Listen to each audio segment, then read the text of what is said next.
Alright, POTA people, AE4XO here at Jimmy Carter National Historic Site.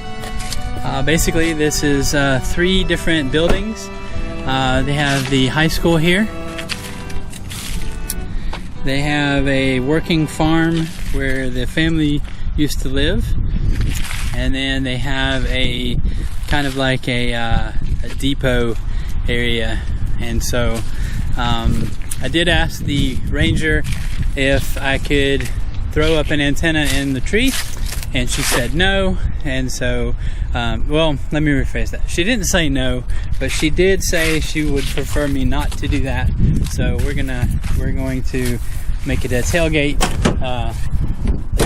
moment here, like we did in the past. But yeah, so that's our plan here at Jimmy Carter National Historic Site. So as I'm getting ready a little bit here at Jimmy Carter, the rain is it's trying to decide if it's going to rain or not. Kind of, it's sort of rainy, cloudy, casty, over whatever, blah blah blah. So anyway, yeah. So you know,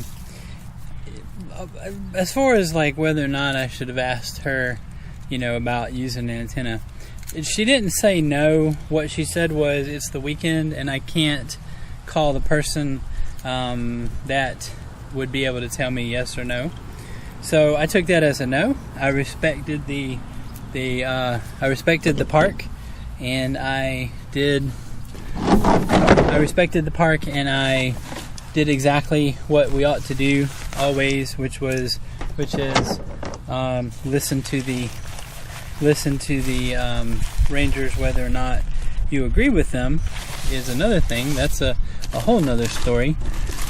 But as far as I'm concerned, I would much rather keep in good graces with the Parks on the Air program and the National Park Service, rather than getting into a fit with them. You know, we want to be able to continue to use our skills here at the park, and that's exactly why I didn't argue too much with her.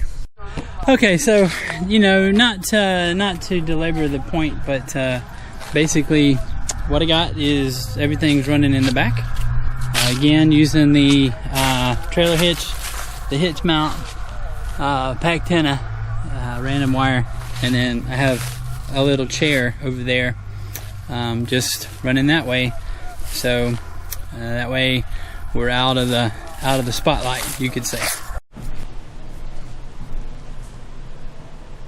All right, so this is one of there's like I said, there was 3 locations, she said. So this is just one of the areas, and basically like him growing up and that sort of thing. So you can come in and see how he grew up, that sort of situation.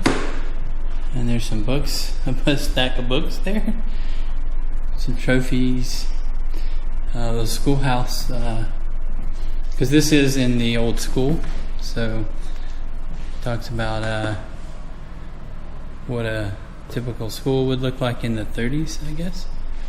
So yeah, so come down to Jimmy Carter National Site and spend the day down here. Restrooms are outside and around the back, so don't forget that part.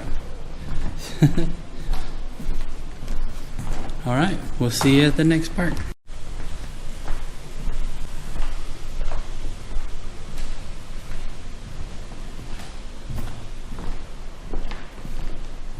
Corporate sponsors. Okay, so this is Jimmy Carter's boyhood farm. It's actually one of 3 park areas in this area, in the historic site. So you could pick and choose which one you want to go to, because they all are affiliated with the National Park Service. So you know, this area might have been better because I probably could have used a tree then rather than going up to the front. There's trees right there. I could have just tossed something up right there. So if you come down here, you know, that might be a better spot to activate the park, you know.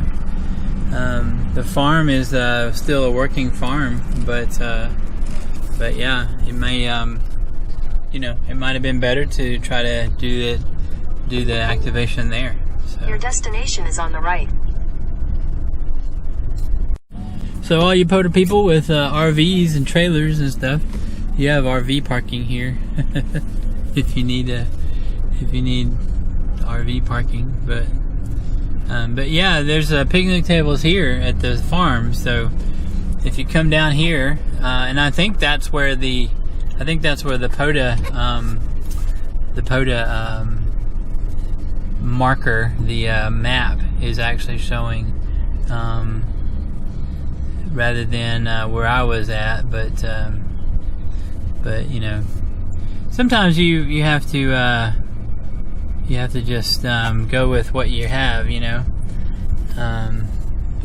Yeah, picnic tables would have been perfect right there. But you know, hey, whatever, man. It's just a park, and we choose what best we can choose and go from there.